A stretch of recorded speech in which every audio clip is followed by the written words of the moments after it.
انسان نیکی کام کے لیے گھر سے نکلتا ہے لیکن کیا کرتا ہے؟ اس کو گڑھے ڈال دیتا ہے۔ مشہور واقعہ کہ ایک شخص فجر کی نماز کے لیے گھر سے باہر نکلا تو راستے میں ایک چاہ تھی، ایک نالا سا تھا، پاؤں پڑا، لباس خراب ہو گیا، واپس چلا۔ شیطان بڑا خوش ہوا، دیکھو میں نے نماز سے روک دیا، دیکھا وہ کپڑے بدل کے پھر آ گیا، پھر آگے گیا، پھر اس کو جو ہے وہ اسی جو ہے وہ نالے میں اس کا پاؤں پڑا، پھر اس کا لباس گندا ہو گیا، پھر وہ واپس گیا۔ شیطان پھر خوش ہوا کہ دیکھا میں نے پھر اس کو اس دفعہ اس کے مقصد سے دور کر دیا۔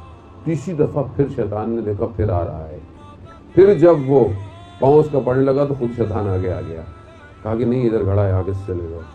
کہا کہ یہ نہ ہو کہ اب اگر یہ گیا تو خدا اس کے سارے گناہوں کو معاف نہ کر دے۔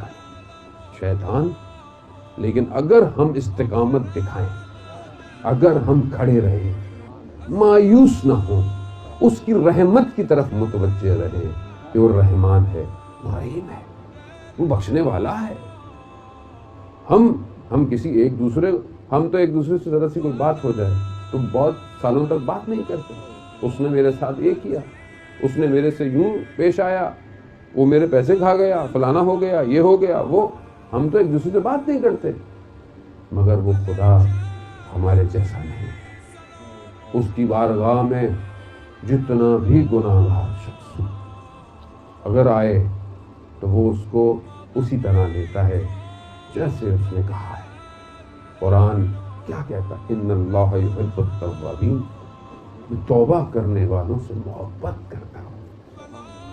خدا نے کسی اور کے لیے محبت کا ذکر نہیں کیا اس طرح، تو میں توبہ کرتا ہوں۔ خاص طور پہ جوانوں کے لیے، آج جوان بہت سوال کرتا ہے، پوچھتا ہے، پریشان ہے کہ غلطی ہو گئی، یہ ہو گیا۔ سوشل میڈیا آپ کو پتہ ہے، آج سوشل میڈیا جہاں فائدے بھی ہیں وہاں نقصانات بھی بہت زیادہ ہیں۔ انسان ہے گناہ کی باتیں میں ڈوب جاتا ہے، ایک تصویر، ایک کلک انسان کو بہت دور لے جاتا ہے، اس کی روح کو مسخ کر دیتا ہے، پھر اسے محسوس ہوتا ہے کہ میں کیسے ہوگا۔ خدا رحمان ہے، خدا کی بارگاہ میں جاؤ، استغفار کرو، ان ہستیوں کا واسطہ دو اس کی بات، وہ ان کے صدقے میں قبول کر لیں۔